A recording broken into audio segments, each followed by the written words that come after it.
Good afternoon once again, class. Uh, I hope you are all doing good. So let us continue from where we stopped during our last lesson. Our last lesson was introducing you to this very interesting unit of grammar. So I'll give you a list of the topic that we'll be looking at during this semester. So today I want us to look the topic on verbs into details. So let us begin by knowing what a verb is or verbs are. So verbs are traditionally known as doing what, but this is not a true reflection of all their possible meaning. For example, testing a verb in the following ways: add the I and G ending to it. Secondly, by placing it over after I or we. A more precise definition will be that verbs can express actions or states. Stative verbs express states of being or a process in which there is no obvious action. They are not often used as commands and do not usually occur after the verb to be with an ing ending. Examples include to know, to believe, to remember, to realize, to suppose, and to appear.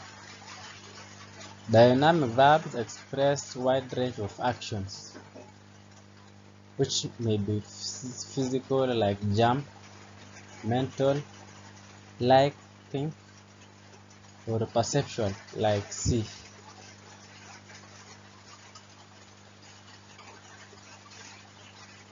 They can be used as commands and occur after after they can be used as commands and occur after the verb to be with an ing ending. Example: to buy, buying. So those are the dynamic verbs. We also have transitive verbs. Transitive verbs must be followed by an object, the person or thing which the action of the verb is done to complete the meaning. For example, I carried the baby. Another example is they found the lost ring. We can make a Christmas cake. Another, so those are examples of transitive verbs. You also have intransitive verbs. Intransitive verbs do not need to be followed by an object to make sense. Many verbs describing positions, to sit, to lie, and motion, to run, to go, are intransitive. The verb will often be followed by a description of a place or destination.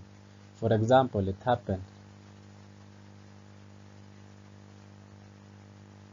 The child laughed. Another example is the girl went to the cinema. It is important to realize that many verbs can be both transitive and intransitive. Example: I was eating. I was eating cake. He is writing. Is writing a story. So I was eating is a transitive verb. Yeah. So and I was eating cake is a intransitive verb.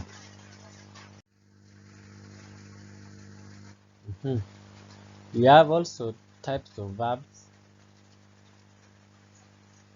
There are two main types of verbs. These are lexical verbs and auxiliary verb.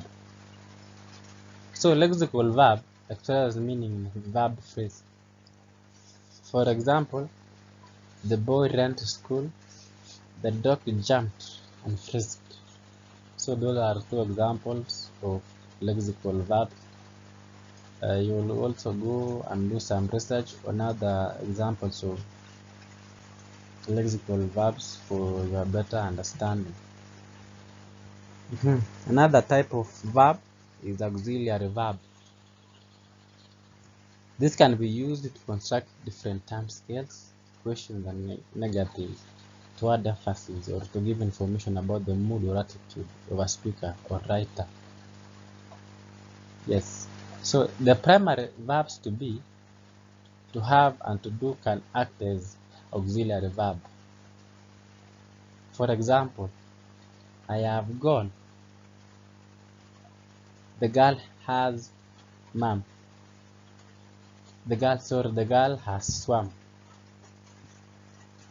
Do you want to go to the cinema?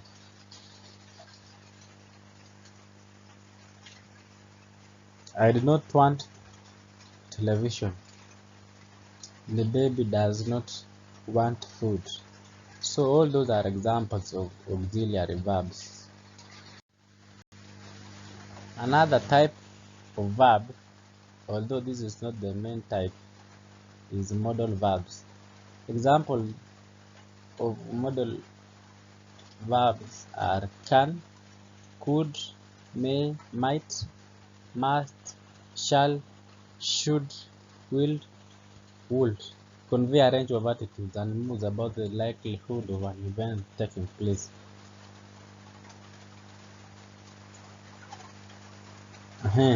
Examples. Let us have examples in using these words. Ability. So, ability.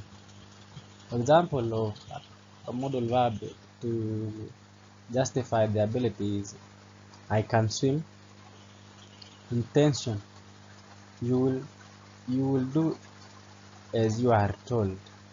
Necessity or obligation. We must go at once. So must is an example of a modal verb. We should do as you are told. So should is a modal verb there. Permission. Yeah. So modal verbs are used most oftenly to ask for permissions. For example, can I leave the classroom, please? And another example is may I leave the room? So those two are modal verbs. Can I leave? So can is a modal verb. So this student or somebody is asking for permission to leave the classroom. May I leave the room? Also, may is an example of modal verb. Modal verbs are used to give predictions.